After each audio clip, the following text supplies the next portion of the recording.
Ready?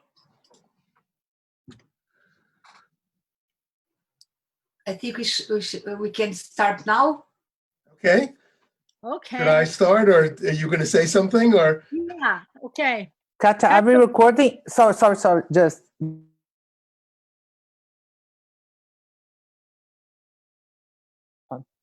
Okay. Katja, do you want want to say something? No, go ahead. You can go ahead. Okay. Fred, thank you very much for joining us in this webinar. It's really an honor to have you again with us, and especially at this time when we are facing this huge global crisis that affects legal theory as well. So thank you, and that's it. Okay, I say thank you as well. Okay, so thank you very much for asking me to do this. Special thanks to Vera and Katja for arranging all of this. And you've asked me to talk mostly about free speech in light of recent events and crises. I'm happy to do so.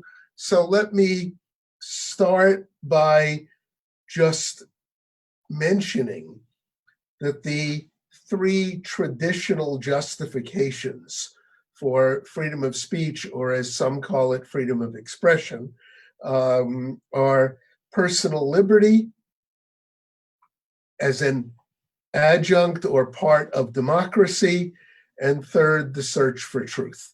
So I'm not going to say anything about free speech and personal liberty. The main reason is that I am quite skeptical of personal liberty as a justification for freedom of speech. I don't have anything against personal liberty. Personal liberty is just fine. It's not at all clear that there's any distinction between personal liberty of action or conduct or behavior as opposed to personal liberty of speech. So although personal liberty in general would include some speech, the idea of personal liberty is not going to create a separate and distinct right to freedom of speech or freedom of expression. Not so with respect to democracy. That is, there is a strong argument that freedom of speech in particular, freedom to criticize political leaders. Both of us, all of us have political leaders that are deserving of criticism. And one important dimension of freedom of speech is as a component of democracy, including the ability to criticize political leaders. I'm not going to say anything more about that. I have some sympathy with that justification, even though it is a somewhat narrow one, because it's largely about politics and public policy and not speech in general. I want to focus more on one of the more traditional justifications, that is free speech as a component of or a facilitator of the search for knowledge or the search for truth. This is a justification for a regime of freedom of speech that, at least in the English-speaking world, has been around for a very long time. John Milton in the Areopagitica in 1644 said, as part of an argument against censorship, whoever knew truth put to the worse in a fair fight with falsehood. Implicit in what he was saying is that if there is the ability to say whatever you want, then true ideas will prevail over false ones. We see a similar thing coming from John Stuart Mill in On Liberty in 1859. Mill, particularly in Chapter 2. Chapter 1 is largely about personal liberty in general and the harm principle, but Chapter 2 is about what Mill calls liberty of thought and discussion, in which he argues that the great virtue of the liberty of thought and discussion is that it allows the challenge to accepted ideas and therefore truth and knowledge will advance. Now, think about that for a moment in light of some important modern questions that have come up in light of the recent coronavirus controversy. A large number of issues in which we are interested, to put it mildly, in truth or falsity. So, for example, is hydroxychloroquine an effective treatment for COVID-19? Do masks prevent the spread of the virus? Can the virus be carried by people without symptoms? Can the virus be carried with people who have been more or less cured? Can the virus be carried by animals? Is the worst over, or is the worst yet to come? Is there a vaccine that can guard against COVID-19? If there is not one yet, when can we expect one? What to me is important about all of these questions is that all of them are factual questions and not normative questions. They are not questions about whether socialism is good or bad, or capitalism is good or bad, or this government policy is desirable or undesirable, or things of that sort. These are factual and scientific questions as to which it would be nice to know what the answer is. So then the question is, does a regime of freedom of speech help us to know the answer, or at least approach to what the answer might be? John Milton, whom I just quoted, would say yes. John Stuart Mill would say yes. Oliver Wendell Holmes, who in a slightly different way gave us the idea that is now referred to as the marketplace of ideas, would have said yes. All of these people in one form or another suggested or argued that with respect to the particular kinds of questions I've just been talking about, a regime of freedom of speech might help us to reach socially accepted answers, more social knowledge rather than less. One of the interesting things about this argument is that it is ultimately an empirical argument. Milton was a poet, Mill was a philosopher, Holmes was a lawyer. Nevertheless, these are empirical social science claims. That is, if we think of in social science terms, if we think of the independent variable as a certain kind of regime of freedom of expression, and we think of the dependent variable as the number of truths identified, the number of falsehoods exposed, then the social science question is, does having this regime compared to some number of others produce more rather than less knowledge, more rather than less discovery of truth? Or to put it somewhat differently, what is the explanatory power of the truth of a proposition in determining which propositions will be accepted and which will not. That is, propositions, things that people say. The sky is blue, it's raining. Hydroxychloroquine is effective against COVID-19. These are all propositions. But propositions have a number of attributes. One of the attributes is truth or falsity. Another attribute is who is said.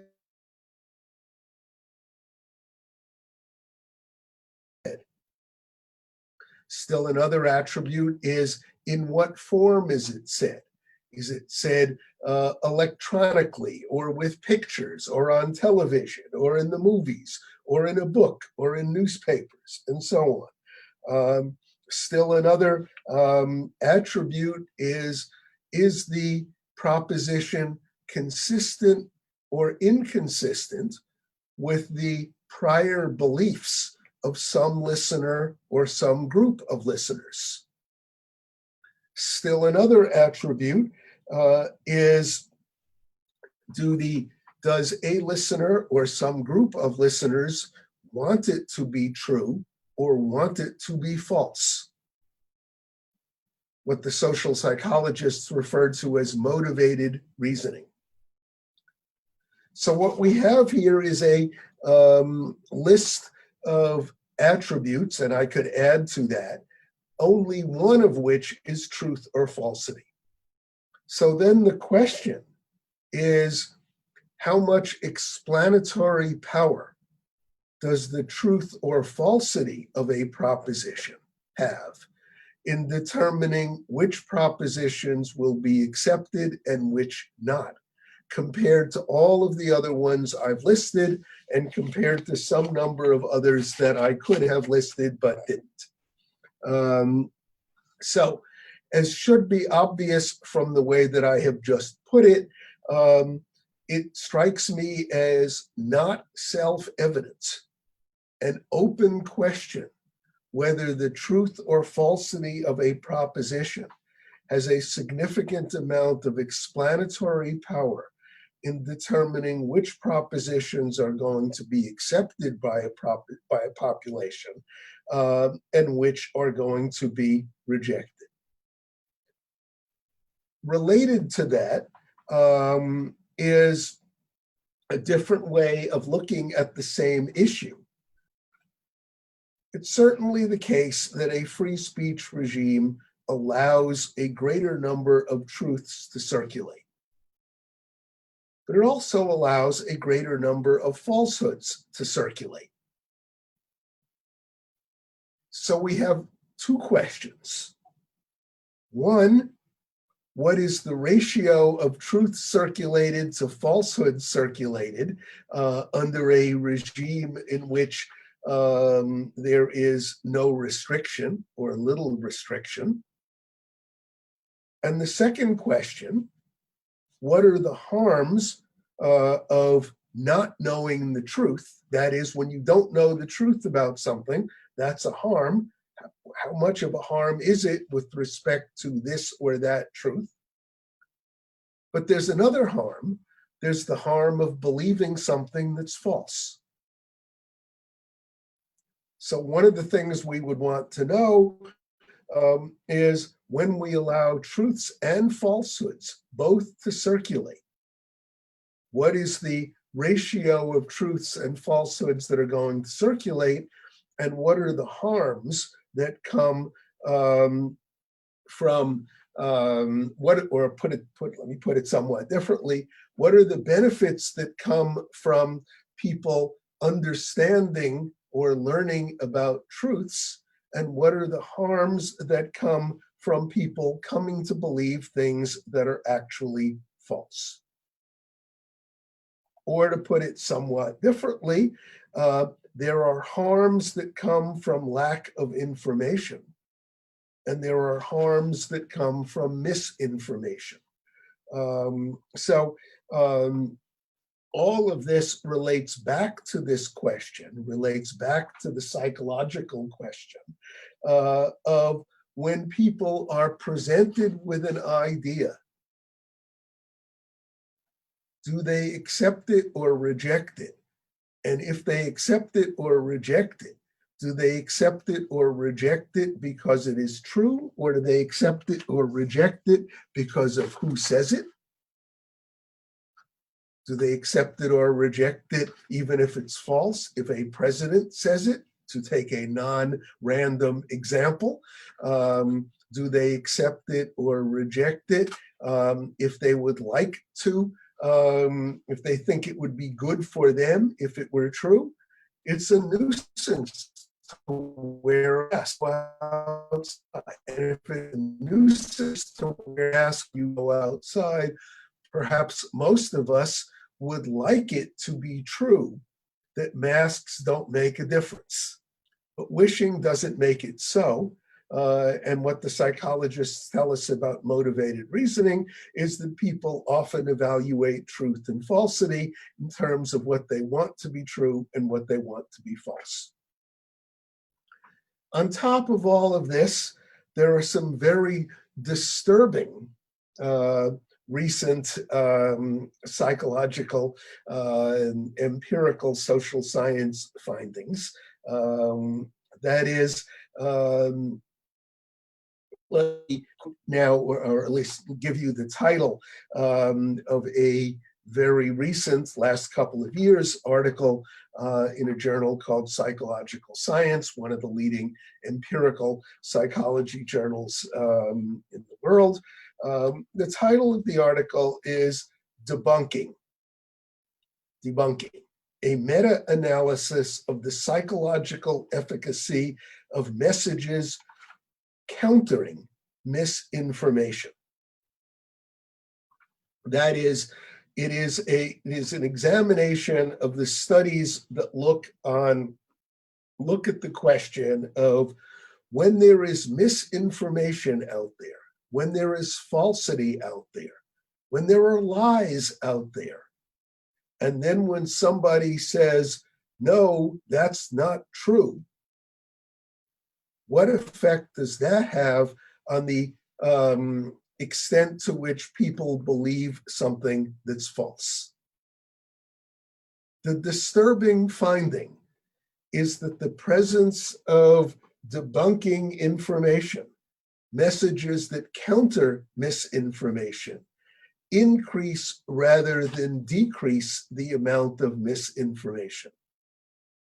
The mechanism for that is that when there is a countering message, when there is a counter message, it just reinforces the original message being out there.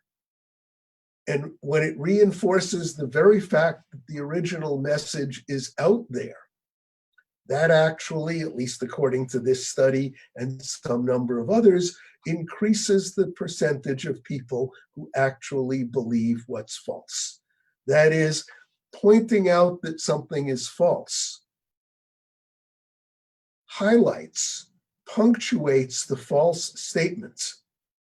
And by highlighting or punctuating or emphasizing the false statements, what that does is it makes the false statement more salient, more visible, and actually increases the percentage of people who are likely to believe it. That's disturbing. But consistent with what I was saying a few minutes ago, the fact that it's disturbing doesn't make it false. All of this is to suggest that if we are thinking in times of crisis, especially in terms of times of this particular crisis, if we are thinking about the importance of accurate information, we need to think also of the extent to which the widespread proliferation of information may increase the proliferation of accurate information, but may also increase the proliferation of inaccurate information. I don't have a solution to that. All I am saying is, let us be careful before we assume that more information is necessarily better. let us be careful before we assume that more speech necessarily will lead to more truth. I will leave it at that and invite your comments, questions, and whatever else you would like to talk about. Thank you. Thank you, Fred. I think the problem remains. What is the limits for free speech? But I think we can have 3 questions in a round. Okay, good. Okay, I see Ronaldo is with us. Ronaldo?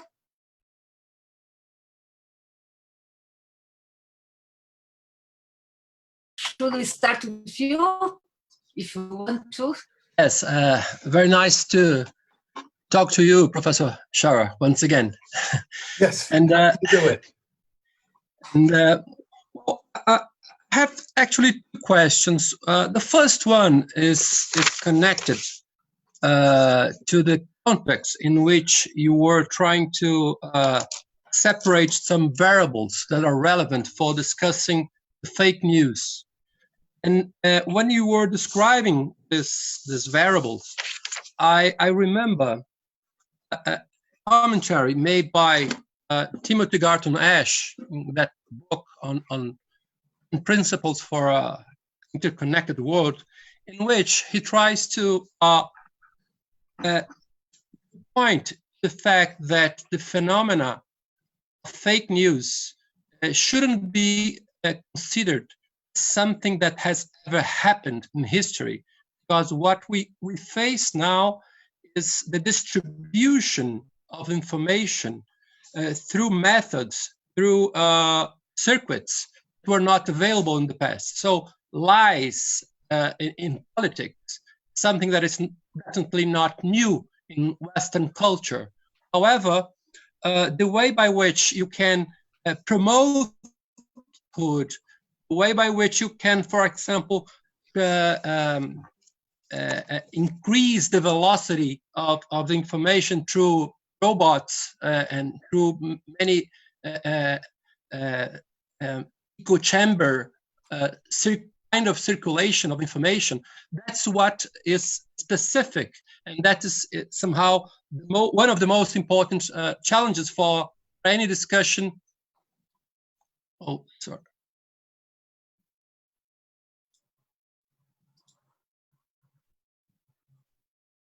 No. Are you hearing me? Yes, yes. Oh, sorry. Something happened to my video. So I was wondering whether, and it tries to stress the fact that this new environment is the biggest challenge for any kind of regulation, so to speak, of the fake news phenomenon. And the other point that I'd like to ask you, you try to make a point about statements about factual questions, as you mentioned. And my point is, how are we to understand statements like the earth is flat, or God created the world, or COVID is a kind of God's will punishment? Isn't it somehow a kind of intersection, a kind of overlapping between questions about facts and normative opinions, as you mentioned?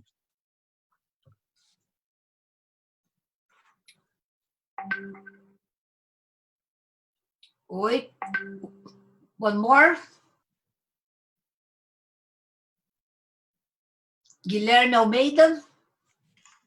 Hi, thank you very much for the talk, Professor Schauer.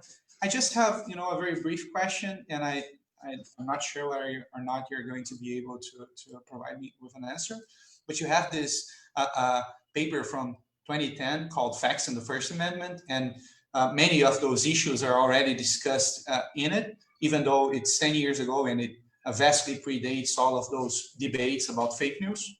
And I was just wondering, since you had a head start, do you have any particular insight into what should we do about it normatively in terms of the regulation of free speech? Thank you very much. Who else?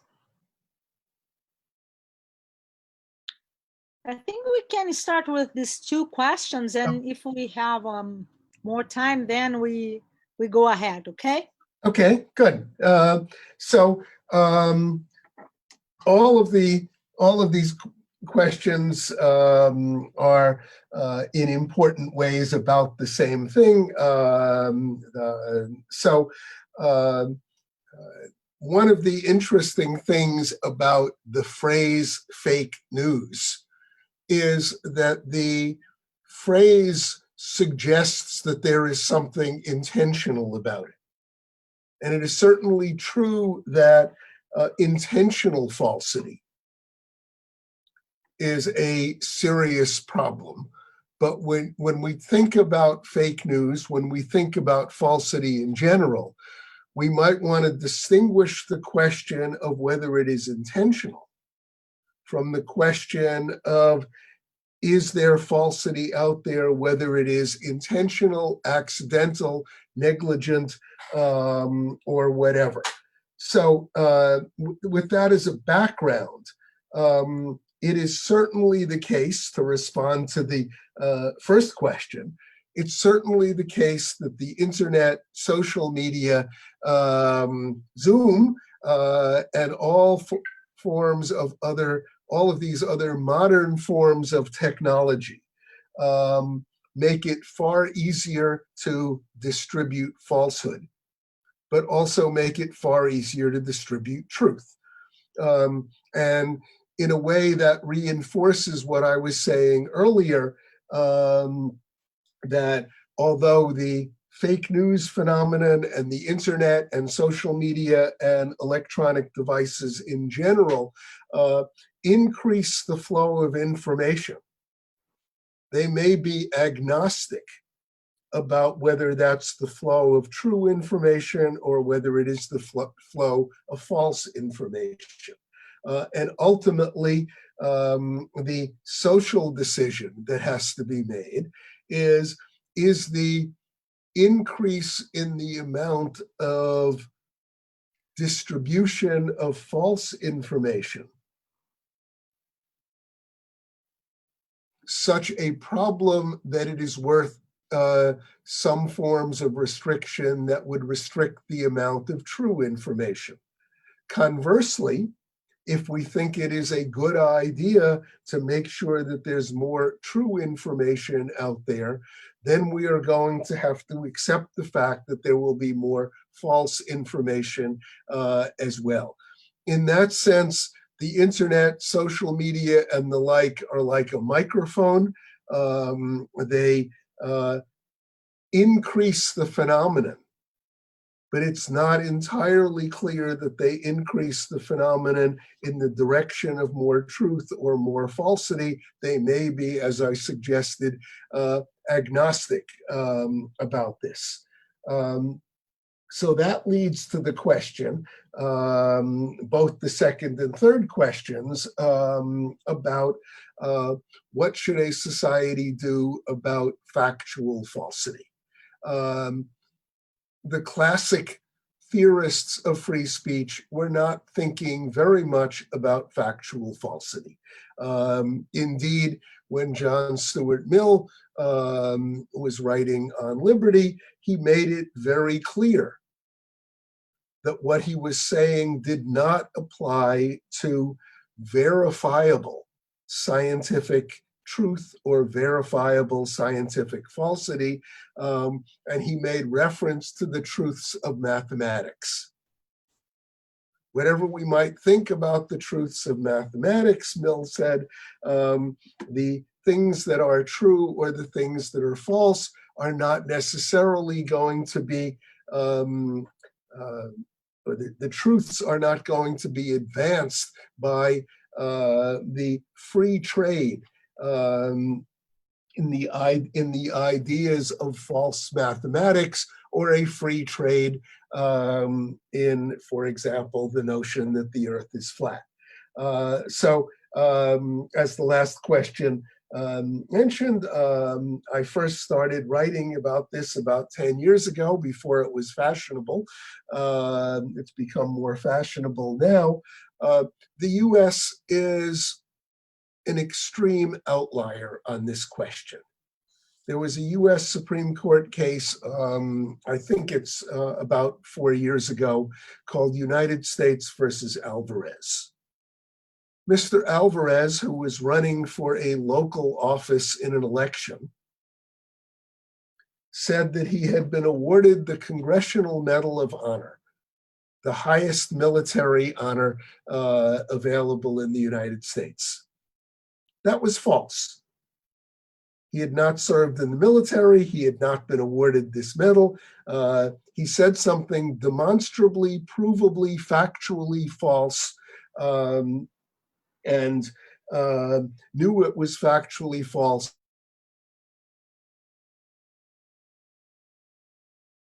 Law making it illegal in the US to claim to have won a certain kind of medal if you actually have not won it. The case got to the US Supreme Court, and the US Supreme Court, to oversimplify, said Mr. Alvarez had a First Amendment free speech right to say it, even though it was false and even though he knew it was false. There are circumstances in which knowing falsity about particular individuals in the US can be sanctioned under the laws relating to libel and slander, as modified by the First Amendment or as constrained by the First Amendment. But intentional factual falsity that does not defame anyone, that does not harm anyone's reputation, is in the US protected. I'm not sure that would be true in every other country in the world, and I'm not sure it's the right decision in the US. In fact, I think that there are a number of areas in which we might say that intentional factual falsity does more harm than good, and I would be open to more restriction of it than we now have, at least in my country. Thank you. I see Guilherme has a question. Guilherme Yes. Santander. Thank you, Professor. My question is, do you see any difference between regulating hate speech and regulating falsehoods in the sense of creating different scrutinies? That's Okay. my. Yeah, good. So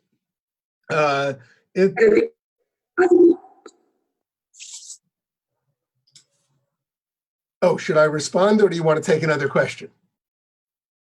Who else wants to put a question? Vera? So, Fred, after you answered Ronaldo, it seems to me that internet is a two-edged sword because it delivers information and it also delivers misinformation. So what is to be done? You suggested that more regulation should be the way to somehow manage this two-edged sword that internet means. But when the government is the main source of misinformation, so it seems to me that more regulation by the government, it will do more harm than the other way around. So I'd like to listen you a little bit about this. Good, okay. In terms of hate speech, this, as you probably know, is another area in which the US is a protective outlier compared to almost all other countries in the world. The US, for example, has reserved, in the technical language of international law, the US has reserved on the Convention on the Elimination of All Forms of Discrimination, because at least the part of that convention that the US has reserved about would require signatory nations to prohibit the incitement to racial hatred. Under American free speech doctrine, going back approximately 50 years now, 50, the incitement to racial hatred, short of immediate incitement of an angry mob to violence, is protected by the Constitution. So too with various other forms of hate speech, including most forms of racial insult, most forms of racial epithets, and so on. At least in the US, the enormous tolerance for factual falsity is consistent with this enormous tolerance for hate speech. It does seem to me that on a large number of questions about hate speech, at least there are sufficient political and ideological overtones that people might worry, especially in the US, that things are being branded as hate speech, where what's really going on is just political disagreements. That's not really the case with a number of verifiable, factually false statements. So it's certainly possible for people, I might be one of them, to be somewhat more open to greater restrictions on identifiable, verifiable, factual falsity, while still being a little bit worried about too much restrictions of hate speech. Now, Vera's question about the two-edged sword is, of course, the important one. And in a way, the extent to which the two-edged sword exists may be a function of the kind of legal system in which we exist. That is, much of American free speech doctrine takes place against the background of a common law system in which there are judges appointed for life who hold office for life, at least in the federal system, who are adjudicating private causes of action in which the government is not a party. As a result of that, one might think that insofar as in a common law system, private causes of action could do more about factual falsity than they do now, that may be a problem that's different in common law systems than civil law systems because of the nature of the source of regulation. So when I speak of regulation, I, in a common law country, am speaking also of the kind of regulation that comes from private litigation that may be less of a problem or less of an issue in the civil law world. It's also the case, well, 2 days ago, I might have said, it's also the case that in some number of countries, including mine, much of the regulation of factual falsity, for example, factual falsity about stocks and bonds, securities, or factual falsity about advertising, comes from independent or quasi-independent administrative agencies. Whether that's still true after the president's attempts yesterday and today to impose new restrictions on social media remains to be seen. But I think that the issue of the government as regulator and the government as protector, the two-edged sword, is again an issue that may depend on the extent to which the regulation is coming from some agency that is at least slightly independent of the political branches of governments. So I am not troubled by the regulation of factual falsity by the Securities and Exchange Commission, by the Federal Trade Commission.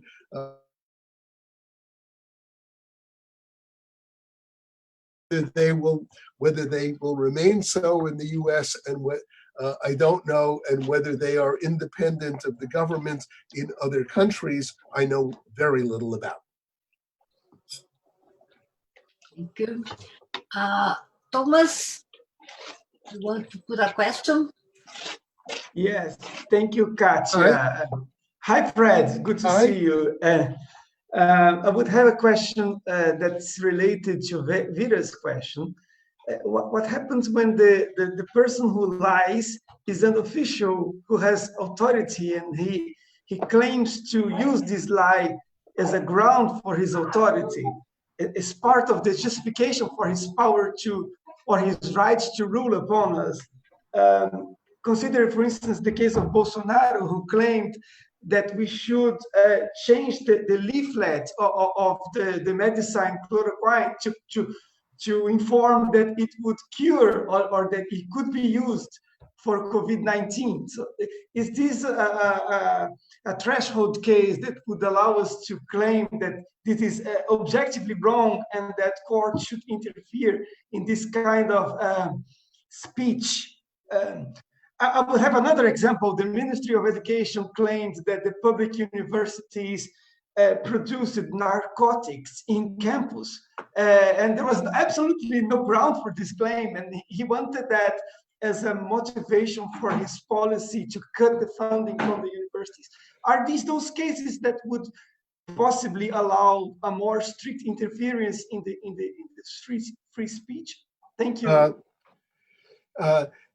It seems to me that the kinds of cases you mention, and we have them here as well, and more every day, are ones in which we can imagine that the remedy is going to be largely in the political process rather than in the courts. But also, this may be an area, to go back to what I said at the very beginning, this may be an area in which the argument for free speech and free press in terms of a check on government has the greatest force and the greatest importance. I don't think it is plausible to imagine that the courts can do anything about this. Whether a democratic process can do something about it will depend in part on the press, but it will depend in part on, and I'll put this in slightly economic terms, do people have a taste for truth? Do people have a preference for truth? Ultimately, much of the question is going to be, even in a democracy, do people want information that's true, or do they want information that makes them feel good? You have, I assume, in Brazil, as we have here, large numbers of tabloid newspapers that cater to the fact that a significant percentage of the population is interested in information or interested in claims that make them feel good without regard to their truth, that's disturbing, but I don't think there's anything that the legal system can do about it. Indeed, insofar as we think that the press is a possible remedy for some of this, one of the other things that a fair amount of recent research has indicated is that people buy newspapers or buy magazines or watch television stations that reinforce their antecedent beliefs. You don't buy the newspaper that challenges your belief. You buy the newspaper that is already consistent with what you believe. All of this I find depressing, but true. Yes. Who else? Yeah. Okay. Isabella? I don't see. Isabella. Hello. Go ahead, Isabella. Hello. Yes. Okay, good night. My question is, well, we all know the media and the press like to like to tell white lies, to tell half truths. So people read their magazines, read their news. But my question is, if a government says something like a white lie, for example, is it valid? For example, a government tells a white lie or a half truth to its population, so the truth is not bad, like protect the population. Is it valid or not? Or there's just or truth or false, there's no in between, there's no white lies, there's no half truths. What is valid in your opinion about a government? So we might go back to John Stuart Mill again. One of the interesting things that Mill said is that, and for him, one of the arguments for a regime of freedom, liberty of thought and discussion was that he thought that with respect to many statements, they are neither entirely true nor entirely false. And because they are not entirely true or entirely false, one of the advantages of allowing things that we think are probably false to be said is that it enables us to perhaps modify the things we thought were true, allows us to add little footnotes, we could call it that way, to things that we think are true, and that truth advances because there are things that are not entirely true or false, and we hear in this so-called middle ground, we can add to our truths or subtract from our falsities, and so on as we go along. So I'm not sure I understand what you mean by valid, but certainly, as I was saying before in response to Thomas, I doubt very much that there's a great deal that the legal system can do about falsity that comes out of the government. Here we have to rely either on potential correction coming from other forces and the willingness of people to keep their minds open. Whether that in fact happens is something that sadly I am increasingly skeptical about. Sorry, I can't be more optimistic. Maybe I would be in countries other than mine or yours, but at least at the moment, we seem to be in a world in which untruths are coming increasingly frequently from those in power, And ultimately, the question will depend on, do people have an appetite for truth? Fred, is that okay for you to have 2 more questions? Yes, 2 more questions is fine, yes. Okay, Ronaldo and then Clarissa, and then... I'll take both of them and then I'll answer both. Okay, good. Okay. Ronaldo and then Clarissa. Well, Professor Schauer, I'd like to, my question is about the use of the method of balancing in free speech cases. And United States occupies a very distinct position in terms of not accepting proportionality tests in cases. As for example, in traditional countries. So my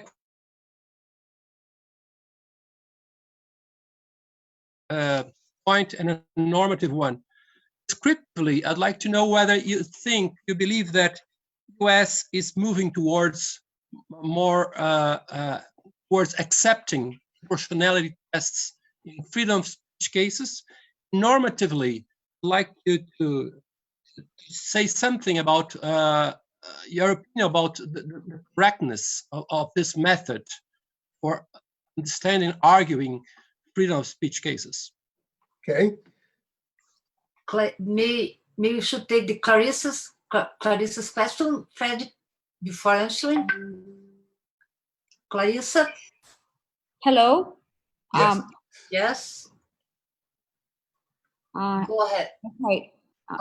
Professor Fred, thank you very much. I have a question, and it's related to the way I understood your position on the relationship between democracy and the right to empower people that express falsities. Yeah. So I understood that you have this position according to which in a democracy, people have the right to prefer receiving false information that makes them feel good. They have the right to choose to empower those who express falsity that make them feel good. So my question is, do you believe that in a democracy, the majority have the right to submit the minority to public policies that are based on falsities? I'm asking this because it seems to me that in some cases, the free circulation of false information can impair the efficacy of public policies based on true information. So this is the question. Good. Thank you. Okay, so on the first, descriptively, I am not sure that there is as much of a difference between Canadian and Western European proportionality review and the way that it's done in the US. In the US, we do have within free speech doctrine ideas of the least restrictive alternative. We have various different tests that are not absolute.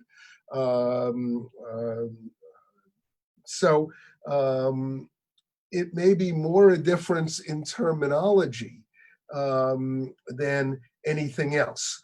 I do think there is a difference in the sense that under American doctrine, certain forms of speech get, let's call it proportionality review, with a significant degree of advanced weighting, a weight for the free speech side of the balance in ways that we don't see it as much in Canada, in ways that we don't see it as much in many judgments of the European Court of Human Rights. So I don't think it's a structural difference.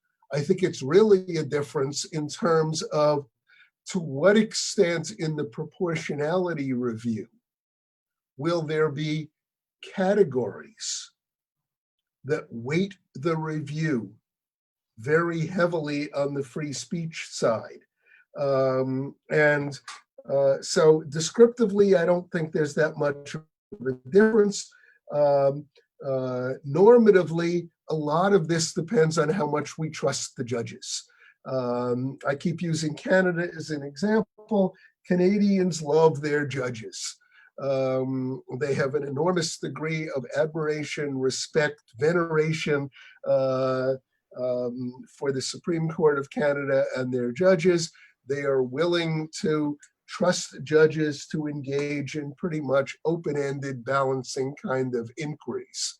But contrast, in the US, we are skeptical of giving judges too much flexibility, too much discretion in this area. So we're more likely to have categories that weight the proportionality review. I think that's probably a good thing, but I do think that there is more similarity than there is difference. And finally, on the question,